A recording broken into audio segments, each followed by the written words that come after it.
நம்பினார் கெடுவதில்லை நான்மறை தீர்ப்பு. நம்பினார் கெடுவதில்லை நால்மறை தீர்ப்பு. ஆமா, ராமர், ஜீசஸ், அல்லாஹ், கடவுளை நம்பினாரு கெட்டதே கிடையாது. வாழ்க்கையில எவ்வளவு இன்னல்கள் வரட்டுமே, வாழ்க்கையில எவ்வளவு பெரிய அப்ஸ் அண்ட் டவுன்ஸ் வரட்டும், எவ்வளவு பெரிய இழப்பா இருக்கட்டும், அந்த டைம்ல கூட கடவுள் மேல வச்சிருக்கிற நம்பிக்கைய கைவிடவே கூடாது.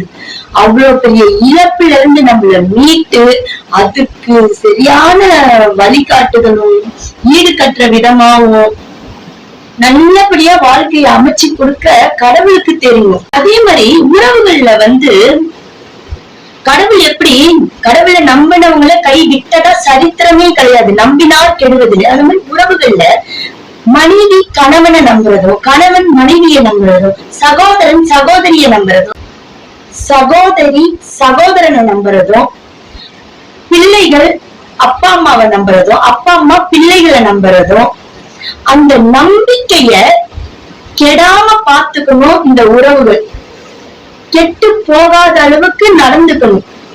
அப்படி கெட்டு போகபடி நடந்துக்கனா அதை விட கொடிய பாவம் வேற எதுவுமே இல்லை. நம்பிக்கை துரோகம் அதை விட கொடிய பாவமே இந்த உலகத்துல இல்லவே இல்லை.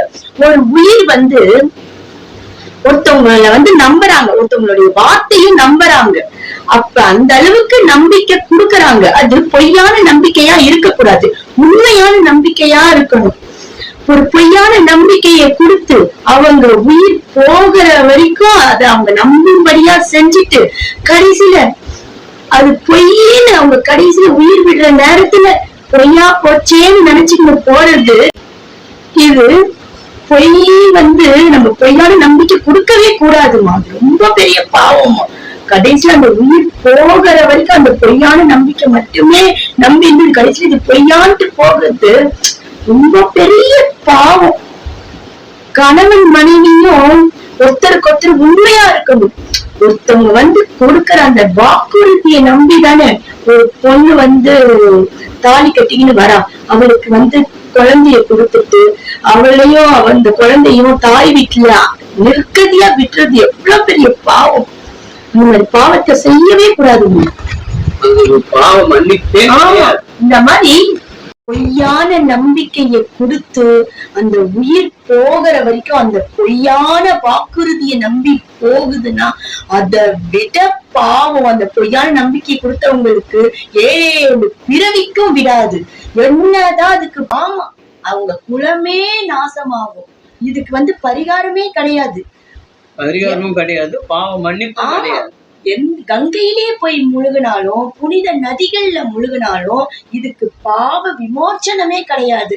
அதனால யாருக்கும் உறவுகளுக்குள்ளேயோ நண்பர்களுக்குள்ளேயோ தயவு செஞ்சு யாருமே பொய்யான நம்பிக்கை கொடுக்க கூடாது. நம்பினார் கெடுவதில்லை நால்வரை தீர்ப்பு. அது தெய்வத்துக்கு மட்டும் இல்ல, அந்த வார்த்தைய நம்ம வாழ்க்கையில பின்பற்றி யாருக்கும் பொய்யான நம்பிக்கை கொடுக்காம உண்மையா கொடுத்த நம்பிக்கையை காப்பாத்தி நம்பினார் கெடுவதில்லை நால்வரை தீர்ப்பு. இந்த தீர்ப்பு படி நம்ம வாழ்வோம். இந்த பதிவு உங்களுக்கு பிடிச்சிருந்தா லைக் பண்ணுங்க, ஷேர் பண்ணுங்க, சப்ஸ்கிரைப் பண்ணுங்க, மறக்காம கமெண்ட் பாக்ஸ்ல கமெண்ட் பண்ணுங்க. நன்றி.